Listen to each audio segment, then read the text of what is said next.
नमस्कार, जय श्री कृष्ण, राधे राधे, ओम नमः शिवाय, हरिओम हरिओम हरिओम, ओम नमः शिवाय, ओम नमः शिवाय, जय वीर हनुमान। आज के टॉपिक में हम ये डिस्कस करेंगे कि कोई भी व्यक्ति अपना पूरा जीवन बिता देता है, उसके बावजूद भी वो आध्यात्मिक साधना को नहीं समझता है, वो भगवान की स्तुति की तरफ उसका ध्यान नहीं जाता है। कोई भी चीज के अंदर कोई भी व्यक्ति है, आप उसको कितना भी उसको समझाओ, पर वो आध्यात्मिक साधना और भगवान की स्तुति की तरफ नहीं जाता है। परिवार में आप देखेंगे कि बहुत सारे सदस्य होते हैं, कुछ सदस्य ऐसे होते हैं जिनका भगवान के प्रति कोई रुचि नहीं होता है। वो सिर्फ ये मानते हैं कि खूब अधिक पैसा कमाओ, उसको खर्च करो और उसके बाद धीरे धीरे करके जीवन समाप्त हो जाता है। उसके अलावा सुख सुविधाएं, दिखावा और इसी सब में उनका जीवन बीत जाता है। कुछ परिवार में ऐसे सदस्य होते हैं कि जिनका भगवान के ध्यान, जप और पूजा अर्चना या कुंडली जागरण या उस दिशा में उनका ध्यान जाता है। अब ये चीज के अंदर मैंने पहले भी एक वीडियो के अंदर ये चीज आप लोगों को शेयर किया है कि व्यक्ति के पूर्व जन्म के संस्कार होते हैं। अब व्यक्ति के पूर्व जन्म के संस्कार होते हैं, यानी अगर आपका पूर्व जन्म का संस्कार आपको ऐसा बोलता है कि आपने कोई टाइम पे पूर्व जन्म के संस्कार में आपने कोई चीज की और वो कोई रीजन से वो चीज अधूरी रह गई, आप साधक थे, कोई रीजन से आपने साधना की और साधना करने के बाद आपकी साधना अधूरी रह गई और उसके बाद ये जन्म में आप फिर से कोई भी एज के अंदर आपको चाहे दुख हुआ तब आप अध्यात्म की तरफ आए, चाहे आप किसी संगी साथी की वजह से अध्यात्म की तरफ आए, चाहे आप किसी अट्रैक्शन की वजह से कि आपको शादी करनी है, इसकी वजह से आप आध्यात्म की तरफ आए, आपको कोई दूसरा रीजन है, उस चीज की वजह से आप आध्यात्म की तरफ आए। सबके अपने रीजन होते हैं, पर आध्यात्म की तरफ आप आए, उसके बाद आपको आध्यात्म में अच्छा लगने लगा, आपको ध्यान साधना में अच्छा लगने लगा, आपको कुंडली जागरण मेडिटेशन में अच्छा लगने लगा। तो आपके पूर्व जन्म के संस्कार है जिसकी वजह से आपका ध्यान इस तरफ आया। ये किसी के बोलने या किसी के प्रेरित करने से नहीं। जैसे आप ये समझिए कि आपके अंदर पहले से ही ये संस्कार थे।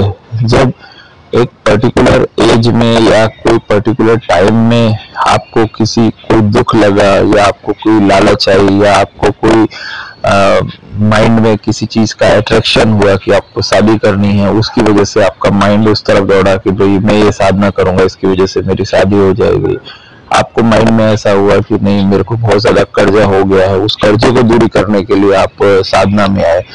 कोई इस रीजन से साधना में आता है कि उसको ऐसा होता है कि मेरे संगी साथी कोई ऐसा बन गया कि जो साधना कर रहा है या भगवान की पूजा पाठ कर रहा है, आपने उसको देखा देखी आप साधना में आए, या आपको कोई जगह पे आपने दिखावा करने के लिए हुआ कि देखो 4 लोग मुझे देख रहे हैं, मैं पूजा पाठ कर रहा हूँ, तो वो चीज भी रीजन होता है। तो ये जो चीजें हैं, ये चीजें शुरुआत भले वैसी हुई, पर उसके बाद आपके पूर्व जन्म के संस्कार की वजह से आपको अच्छा लगने लगा। फिर 1.5 साल 2 साल के बाद आप उसमें एकदम पूरा इन्वॉल्व हो गए। तो ये जो पूर्व जन्म के संस्कार है, किसी में होते हैं, किसी में ऐसे होते हैं कि पूर्व जन्म के संस्कार होते हैं कि व्यक्ति को कितना भी आप उसको प्रेरित करो, उसका ध्यान उस तरफ नहीं जाता है। ठीक है, मृत्यु शैया पर पहुंचने के बाद व्यक्ति धीरे धीरे करके मर जाता है, तो उसको परिवार के सदस्यों को बोलता है कि अभी उम्र हो चुकी है, घुटने काम नहीं कर रहे, इनको जरा मंदिर छोड़ाओ। तो परिवार के लोग उसको गाड़ी लेके, व्हीकल लेके उसको मंदिर छोड़ाते हैं और मंदिर में वो बैठते हैं 2 घंटा 3 घंटा, उनको वापस ले आते हैं। तो जब शरीर सही सलामत था, जब भगवान ने हाथ पांव और आंखों की दृष्टि सब कुछ सही रखी, तब व्यक्ति का ध्यान इस तरफ नहीं जाता है। पर जैसे ही वो व्यक्ति के 1-2 साल 3 साल बाकी रहते हैं और लगता है कि नहीं, अभी व्यक्ति को शरीर काम नहीं कर रहा है, तो उसका ध्यान होता है कि चलो मैं मंत्र जाप करूं, ध्यान करूं। अरे भाई, अभी तो आपके शरीर के अंदर से जो सारी ऊर्जा थी वो खत्म कर दी, और उसके बाद फिर आपको आपका ध्यान उस तरफ गया। लेकिन आप ये समझिए कि जितना जल्दी हो सके उतना जल्दी ये सब चीज शुरू कर देना चाहिए। जैसे समझिए कि कोई व्यक्ति है, व्यक्ति राम राम का जप कर रहा है, हरे कृष्ण का जप कर रहा है, कोई व्यक्ति ओम नमः शिवाय का जप कर रहा है, तो जो भी जप कर रहा है जितना जल्दी हो सके शुरू कर देना चाहिए। अगर युवावस्था में शुरू करना है, 15-17 साल की उम्र है, वहां से शुरू कर दीजिए। हमारे पास कितने ऐसे साधक है जिनकी उम्र 17 साल है, जिनकी उम्र 18 साल है, वो बोलते हैं कि उनको ये एज में उनको ऐसी इच्छा होगी कि नहीं, मतलब है ना, हमें साधना करना है। कितनी अच्छी बात है, चाहे कोई भी रीजन हो। अगर 2 साल 3 साल भी उन्होंने सही तरह से साधना की तो उनका माइंड कैसा हो जाएगा, बहुत अच्छा हो जाएगा। दूसरी चीज के कुछ साधक है जो जिनका उम्र 50 साल है, 40 साल है, तो 40 साल 50 साल की उम्र में भी शुरुआत किया तो भी अच्छी बात है। कितने साधक है वो जो है उनका एज आफ्टर मैरिज वाला है कि पति से शादी हो गया, उसके बाद अभी साधना में मन लग रहा है, परिवार में कुछ 19-20 है। तो क्या होता है कि कोई भी व्यक्ति है वो कोई भी एज में साधना वगैरह, ध्यान, मंत्र जाप करना, राम राम का जप करना, हरे कृष्ण का जप कर सकता है। कितने लोग वृंदावन जाते हैं, वृंदावन में हमने देखा है कि जैसे एक बार कोई परिवार की तरह से इधर घूमते हुए गाड़ी लेके चले गए, दिल्ली से चले गए, बंबई से चले गए, दूसरी जगह से चले गए, वृंदावन चले गए। वृंदावन जाने के बाद एक रात वृंदावन में जब परिक्रमा करते हैं, उधर रुकते हैं, मंदिरों को घूमते हैं, उसके बाद व्यक्ति का वहां पे ऐसा लगाव हो जाता है कि उसके बाद व्यक्ति कंटिन्यूस वृंदावन जाता है। कितने लोग ऐसे हैं कि वृंदावन में 2-2, 3-3 साल बस जाते हैं। कितने लोग हैं जो लोग वृंदावन में जाने के बाद उनको आने की इच्छा नहीं होती है। कितने ही ऐसे लोग हैं जो काशी बनारस जाते हैं तो जाने के बाद उनको फिर वहां से आने की इच्छा नहीं होती। ये क्या होता है? ये आध्यात्म का उनके अंदर का करंट होता है जो उनको वहां पे रोक लेता है। आपके अंदर अगर आध्यात्म और पूजा पाठ सुविधाएं भगवान ने दी हैं और आप ये सब चीज करते हैं तो समझिए आपके पूर्व जन्म के संस्कार है। आपके संस्कार है वो आपका पीछा नहीं छोड़ेंगे, आपके संस्कार आपका मन उसमें लगा देंगे। किसी का दुख देख के आपको अगर दुख होता है और किसी का दुख देख के आपको लगता है कि मैं उसकी मदद नहीं कर पा रहा या मैं उसकी मदद करना चाहता हूँ, ये भाव आपके अंदर आता है, यानी कहीं ना कहीं आपके पूर्व जन्म के संस्कार है। समझ रहे हैं? और अगर आपके अंदर पूर्व जन्म के संस्कार हैं तो आप ये समझिए कि आप कहीं ना कहीं आध्यात्म के पहले के जन्म में आपका कुछ एक लेवल तक आप गए, उसके बाद आपकी मृत्यु हो गई, फिर अभी ये जन्म में आप फिर से कंटिन्यूस करें। ये बात को प्रमाण देते हुए मैं बताता हूँ कि एक बार भगवान ध्रुव, जो ध्रुव थे, जिनको अपने पिता की गोद में बैठने के लिए मना कर दिया तो तपस्या करने के लिए गए। उसके बाद उन्होंने 1 साल तक तपस्या की। तपस्या करने के बाद भगवान विष्णु प्रसन्न हो गए और नारद जी ने उनको मंत्र दिया, भगवान विष्णु प्रसन्न हो गए। भगवान विष्णु प्रसन्न हो गए तो उसके बाद उनको वो बोले मुझे वैकुंठ धाम में आपके साथ जाना, मुझे कुछ नहीं चाहिए। तो उन्होंने भगवान विष्णु ने कहा कि नहीं, पहले आपने ये इच्छा व्यक्त की है, ये आपको ये राज भोगना है, इसकी वजह से पहले आप वो राज भोगो, उसके बाद फिर आप ध्रुव तारा बन के चमकोगे। ये बात थी। उसके बाद वो वापस गए और उन्हें राज्य भोगा। तो जो सब ऋषि मुनि और जो देवता वगैरह होते हैं, इन लोगों का भी एक बड़ा सा समुदाय होता है, तो इनमें चर्चा होने लगती है कि एक नया साधक आया है। ये बात बड़ी रोचक बात है, आप इसको बात ध्यान से सुनिए कि ये जो संत महात्मा होते हैं, दिव्य पुरुष होते हैं, इनका भी एक समुदाय होता है, ये लोग का भी एक समुदाय होता है। आप साधना कर रहे हैं, आप समझिए 2 साल से साधना कर रहे हैं, तो उनके जो समुदाय होगा उनको मालूम पड़ जाएगा कि एक नया साधक है वो साधना कर रहा है। आप 10 साल से साधना कर रहे हैं, आप बद्रीनाथ में बैठे हैं, हरिद्वार में बैठे हैं, आप बंबई में बैठे हैं, आप दिल्ली में बैठे हैं, आप तमिलनाडु में बैठे हैं, कहीं पे भी बैठे हैं, लेकिन उनको ये मालूम पड़ जाएगा संत महात्मा का जो समुदाय के एक नया साधक है वो 10 साल से साधना कर रहा है। आप बोलेंगे कि कैसे? अरे उनको सब मालूम होता है। जो संत महात्मा होते हैं वो घूमते रहते हैं, चक्कर लगाते हैं। ये पृथ्वी जो है, पृथ्वी में अलग अलग जगह कितने ही संत महात्मा हैं। गिरनार है, काशी बनारस है, सरयू नदी के आसपास है, जहाँ पे देवरा बाबा थे, मथुरा है, वृंदावन है, सब जगह संत महात्मा है। हिमालय के आसपास सब जगह संत महात्मा। तो जो संत महात्मा है वो चक्कर लगाते हैं। आप अगर साधना कर रहे हैं, आप अगर ध्यान साधना कर रहे हैं, तो उनको मालूम है कि आप एक अच्छे साधक हैं और आप ध्यान साधना कर रहे हैं। आप 10 साल से साधना कर रहे हैं, तो उनको सब मालूम है। जब उनको आपके ऊपर कोई विपत्ति आती है या आपको कोई जरूरत होती है, तो वो तुरंत का तुरंत आपके आसपास मौजूद होकर आपकी मदद करते हैं। अब इस बात को इस तरह से समझिए कि वो आपने 10 साल से किसी की नौकरी की, तो 10 साल से नौकरी की, तो मालिक क्या करता है? मालिक ऐसा सोचता है मेरे इधर 10 साल से नौकरी कर रहा है, इसको जरूरत है तो मैं जरूर इसके काम आऊं। तो सोचिए कि इस संसार को बनाने वाला परमात्मा है, संसार को बनाने वाली शक्ति, इस संसार को बनाने वाली प्रकृति, इस संसार को बनाने वाले भगवान कि जब भी आप 10 साल से उनकी प्रार्थना कर रहे हैं, साधना करते हैं, उनका हाथ आपने पकड़ा, तो जो सारे संत महात्मा हैं, जो देवी देवता हैं, जो दिव्य पुरुष हैं, जिनका हम नाम लेके उनकी पूजा करते हैं, तो वो तुरंत का तुरंत आपकी मदद के लिए दौड़े चले आते हैं। उनको मालूम है कि ये हमारा समुदाय के अंदर आ रहा है, ये 10 साल से हमारे समुदाय से जुड़ गया है, तो उसकी वजह से वो तुरंत का तुरंत आपकी मदद के लिए आ जाते हैं, मदद के लिए मौजूद हो जाते हैं। आपका कोई एक नाखून भी नहीं हिला सकता है। आपको ये बात इसलिए बता रहे हैं कि जब आप उस परमात्मा की 10 साल से साधना करते हैं, तो संत महात्मा के ग्रुप समुदाय के अंदर ये मालूम हो जाता है कि एक नया साधक 10 साल से तपस्या कर रहा है। आप ये बात को इस तरह से समझिए कि जब ध्रुव ने ये किया, तो ऋषि मुनि सब जितने भी थे सब विष्णु लोक को गए और उन्होंने विष्णु भगवान को कहा कि हम लोग कई सालों से भगवान की प्रार्थना करते हैं, इतना सब करते हैं, तो भी एक ध्रुव करके लड़का है, उसने 1 साल के अंदर तपस्या की और आपने उसको दर्शन दे दिया, वरदान दे दिया, तो ये तो हमारे साथ गलत हुआ। उसके बाद भगवान विष्णु ने उनको तुरंत बोला कि चलो हमारे साथ। भगवान विष्णु उनको सबको लेके गए, पर्वत पे लेके गए और वो पर्वत पे ले जाने के बाद उन्होंने उनको कुछ 100 गुफाएं दिखाई। तो 100 उसमें छोटी छोटी गुफा थी। हर गुफा के अंदर उन्होंने दिखाया तो उसके अंदर एक एक कंकाल पड़ा हुआ था, कंकाल यानी हड्डियों का ढांचा। उसके बाद भगवान विष्णु ने उनको बोला कि जानते हो ये कंकाल किसके हैं? तो सब ऋषि मुनि देवता ने बोला नहीं। तो उन्होंने बताया कि ये जो कंकाल है ये ध्रुव के कंकाल है। इसके पहले ध्रुव 99 बार जन्म लेके 99 बार मर चुका है। 100 साल हर बार वो ध्रुव जन्मा और मर गया। ये उसका 100वां जन्म था जिसमें उसको 1 साल उसका बाकी था। वो 1 साल अभी इसने पूरा किया है और ये इसका 100वां जन्म है।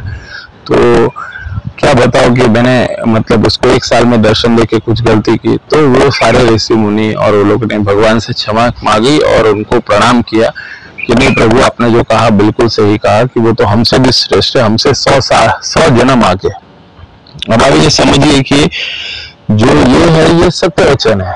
अब आप साधना कर रहे हैं, आप कोई चीज के अंदर ध्यान में है, मंत्र जाप में है, कोई भी चीज है, तो आपका ये जन्म हो सकता है इसके पहले के पूर्व जन्म के अंदर आपने कुछ ऐसे कर्म किए होंगे जिसकी वजह से आपके संस्कार एक लेवल तक थे। उसके बाद अभी आपका मन आध्यात्म में लगा होगा। तो जो व्यक्ति का पूर्व जन्म का संस्कार है वही व्यक्ति को ये जन्म में भगवत प्राप्ति, भगवान की पूजा, मंत्र साधना, कुंडलिनी जागरण, ये सब की दिशा में उसका मन जाता है।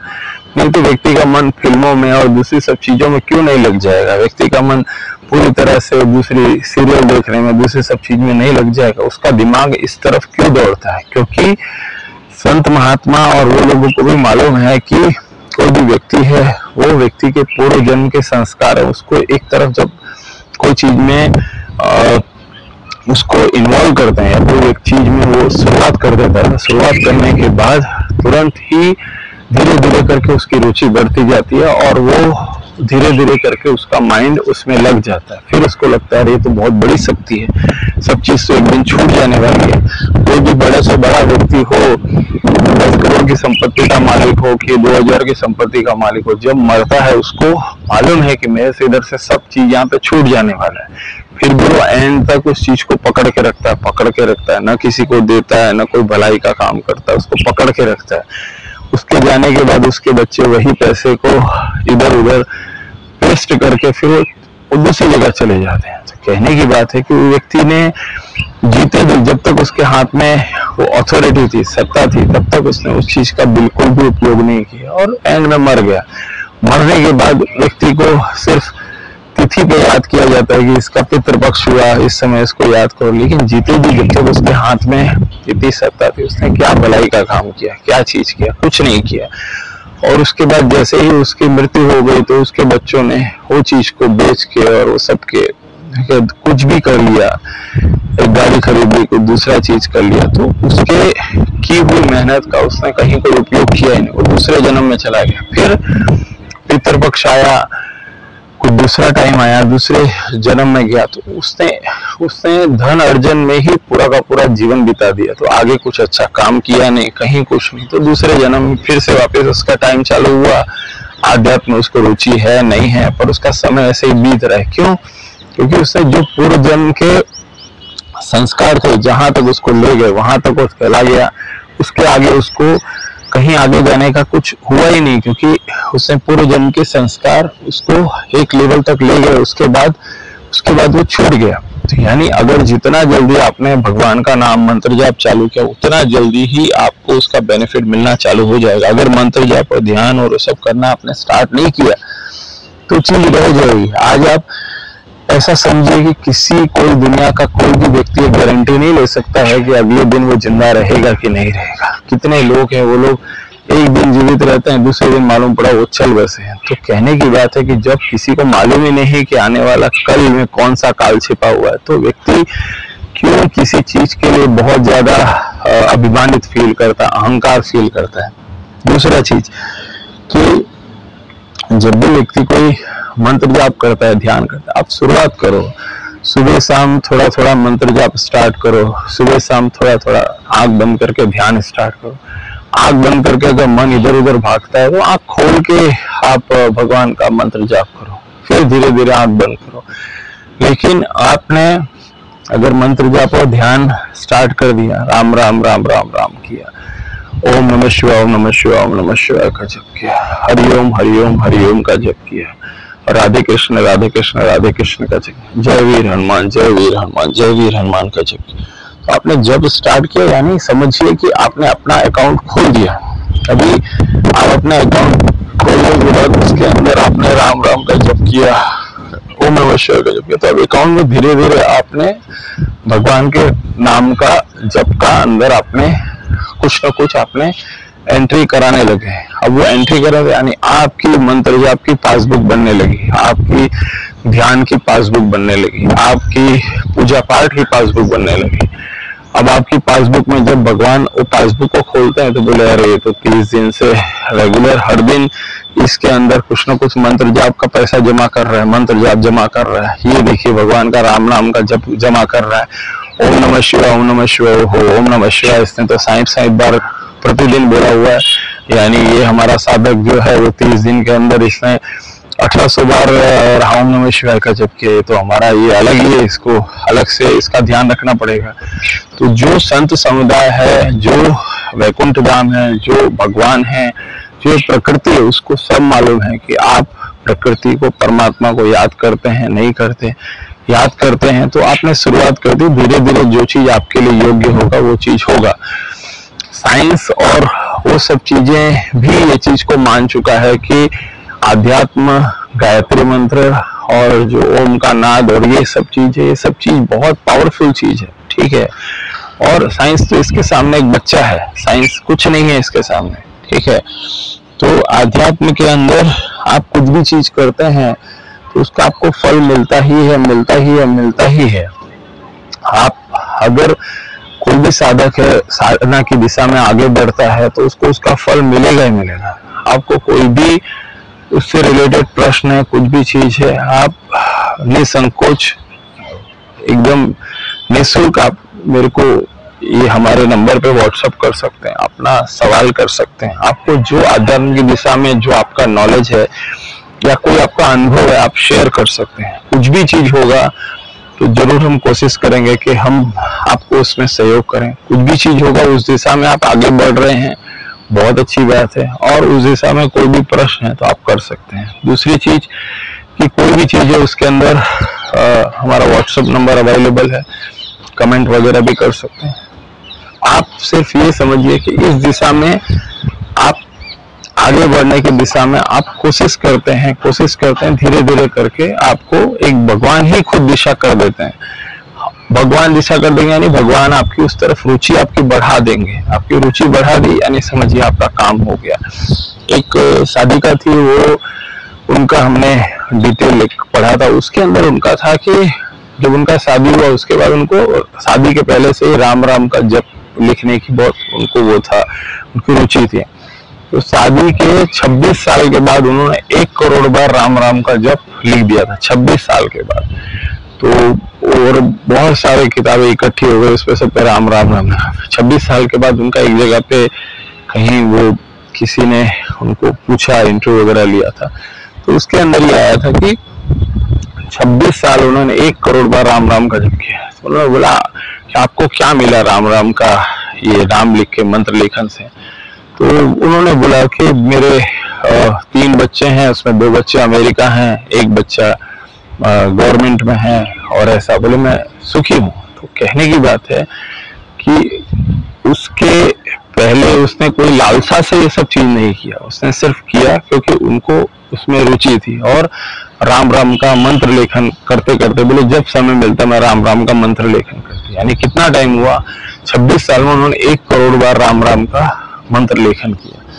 तो व्यक्ति के मन के अंदर का भाव होता है, व्यक्ति वो चीज में इन्वॉल्व हो जाता है, और अगर कोई व्यक्ति की उसमें इच्छा होती है तो व्यक्ति जरूर सफल होता है। दूसरा एक साधक था, वो साधक ऐसा था कि उनका वो हनुमान जी में बहुत रुचि थी, हनुमान जी में रुचि थी। तो उसके बाद वो ये काशी बनारस के अंदर वो घाट के ऊपर गए थे। ये बात मतलब बहुत पुरानी टाइम की बात है। तो उसके बाद फिर वो उनका कुछ 7 साल का लड़का था, तो ऐसे ही गंगा नदी में उधर किनारे पे से नहा रहा था, तो ऐसे ही पाँव में था, तो एक बहाव आया और उसको खींच के ले गया। तो उसके बाद वो व्यक्ति एकदम से सोचने लगा क्या हुआ, दौड़ा, लेकिन तब तक बच्चा आगे निकल चुका। उसके बाद वो फिर वहां से उसी समय के टाइम पे फिर वो उसने भगवान को ऐसा बोला कि अगर मैंने तुम्हारी इतने टाइम से आराधना की और आज मेरा बच्चा यहाँ पे पानी में बह के चला जा रहा है, तो अगर ऐसा हुआ तो आज के बाद मैं आपको नहीं मानूंगा। तुम्हारी क्या मतलब है ना, वो है कि मेरा इकलौता बच्चा चला गया। आप बिलीव करो ये बिल्कुल सत्य घटना है। उसने मतलब हनुमान जी को ये चीज कहा। और उसके बाद ऐसा हुआ कि वहां से कुछ आधा किलोमीटर दूरी पे एक पर्टिकुलर जगह एक पेड़, ऐसा पेड़ का टहनी था, उसके ऊपर एक बंदर सडन आया और बंदर ने वो बच्चे का हाथ पकड़ के उसको किनारे पे कर दिया। और उसके बाद है ना फिर वो व्यक्ति तो वहीं पे ही था, किसी ने बताया कि तुम्हारा बच्चा उधर, वो किसी बंदर ने उसको खींच के उसको किनारे पे कर दिया और दौड़ा गया। तो और बंदर फिर कहाँ चला गया किसी को नहीं मालूम। तो कहने की बात है वो बच्चे को जाके उन्होंने पकड़ा और लिया। तो कहने की बात है कि अगर आपका दिल साफ है और आपके दिल से सही तरह से आप कोई चीज करते हैं तो प्रत्यक्ष आपको कुछ न कुछ चीजें ऐसी होती हैं जिसके ऊपर आप कुछ भी नहीं सोच सकते हैं। भगवान का अपना खुद का एक मैनेजमेंट है, उसके अंदर हनुमान जी ने प्रत्यक्ष आके उसके बच्चे को बताया। ये उधर बनारस और काशी के घाट पे काफी लोगों की देखी हुई बात है। तो ऐसे बहुत सारी चीजें हैं अपने। आप ये समझिए कि आपका जीवन छोटा पड़ जाएगा, लेकिन ये सब चीजें तो इसका कोई अंत ही नहीं है। ठीक है, तो भगवान का नाम लीजिए शेष अगले भाग में। हरिओम, जय श्री कृष्ण, राधे राधे, ओम नमः शिवाय, ओम नमः शिवाय, ओम नमः शिवाय। जय श्री राम, जय माँ गायत्री, जय माँ गायत्री, जय माँ गायत्री, जय माँ दुर्गा, जय माँ दुर्गा, जय माँ दुर्गा, जय माँ काली, जय माँ काली, जय माँ काली, जय माता दी, जय माता दी, जय।